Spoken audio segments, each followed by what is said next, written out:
Hey y'all, Instinct Survivalist coming again with another 2-Tip Tuesday.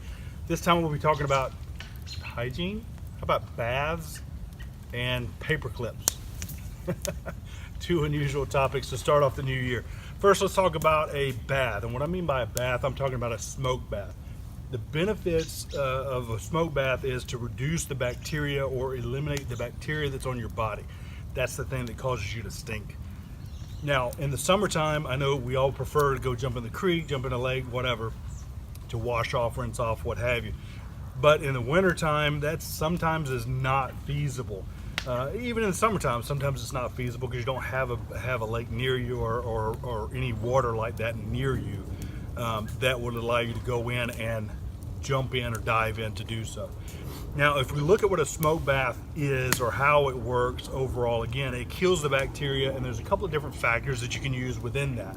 Number one, if you've got something that's real stubborn, such as your armpits that really stink, you can take charcoal out and rub them in your armpit because that will eliminate and reduce overall bacteria. Sorry, I had a covey of birds sitting over here, and I'm like, what the heck? The other thing is you can take ash, white ash from the fire, what's left over, and take and rub that in your hair, rub it in your beard, if you will, to eliminate and do the same type of thing. It cleans, just like lye soap. You've heard of lye soap, doing the same thing with the ash. So how do I take a smoke bath is probably the question of the day, and it's real simple.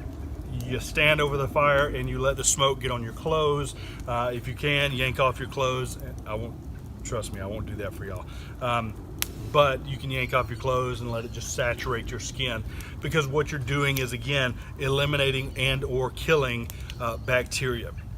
So let's actually take a look at what that does or how we do that. Very simple task, and it's simply just coming up.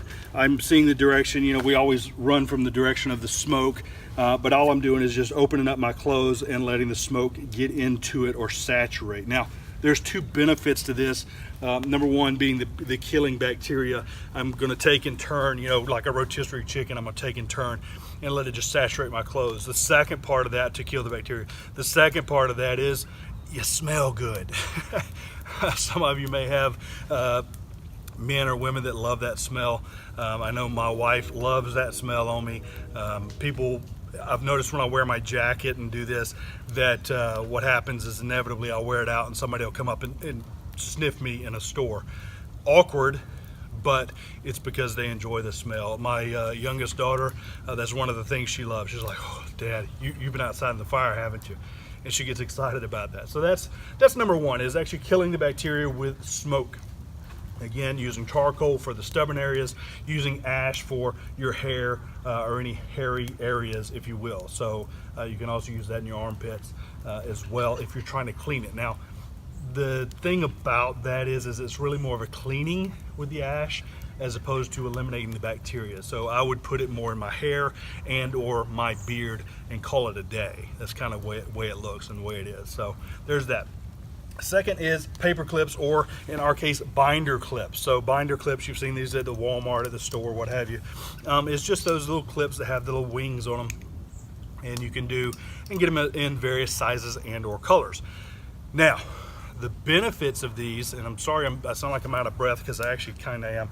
Got a bunch of congestion going on. So the benefit of these is, number one, I can take and slide something, or if I'm using like a clothesline, I can take and hang my socks near the fire. I can hang them up over the fire if I want to or need to dry them out. But the thing that I found was useful is I went on a nice camping trip, nice cold camping trip for me.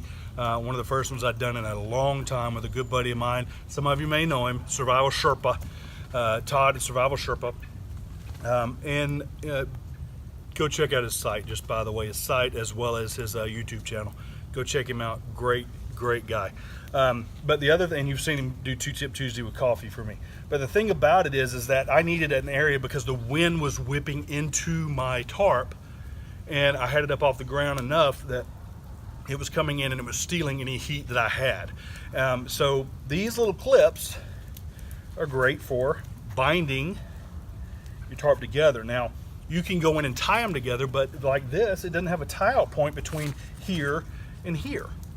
Okay, I want to close that up a little bit more. I may use 2, I may use 4, I may use, you know, the whole bag, if you will, to close that up. So while you can take and use it for hanging things, I actually take and put some in my bag just for this. If it gets cold, I want to do that. I can tie it in a couple of different tie out spots, but I want to make sure that I can actually bind it off or close it together so that I don't get cold, is what it boils down to. The other part is I don't have to worry about tying knots in the middle of the night, finding the tie outs, blah, blah, blah. I can actually just pull one out of my pocket, slap it on, I go back to bed. It's the way it goes. And that's exactly what happened that night. It was cold, not a problem, but then the wind started to blow. I had tied off just the bottom, and I needed to go in and get back in the bed because it was really cold. We were looking at 20 degrees that night. So I took and just slapped some clips on it, called it a day, called it done. So that's kind of it. You can take and use these for various things. Use your imagination for what you would use it for. What it will not do, okay, I'm going to give you this flat out. I'll go ahead and put it on record, if you will. What it will not do is I cannot make an additional tie out for my tarp. Why? All I got to do is just give it a little bitty pull and it just comes right off. It will not hold to any extent in order to do so. It's just not made for that. It's not made for binding in or tying in that deep or that hard if I want to put a tie out on it. So there's that. Now, can I bunch up the tarp? This is one of the things I was looking at earlier, or trying to do earlier, is can I bunch up the tarp, put a bunch of it in there, and then do it? A little better, but reality is it didn't work. So if it works for you, great. It means you got some great binder clips. It means that your tarp is actually set up different than mine, and that's fine. Okay, if it works for you, great. Anyway, hey guys, here's to a 2018. Here's to a great new year. Thanks for all y'all have done in 2017. Thanks for what's coming in 2018. We've got some great videos coming. And hey, use your instincts to survive. Thanks for watching, y'all.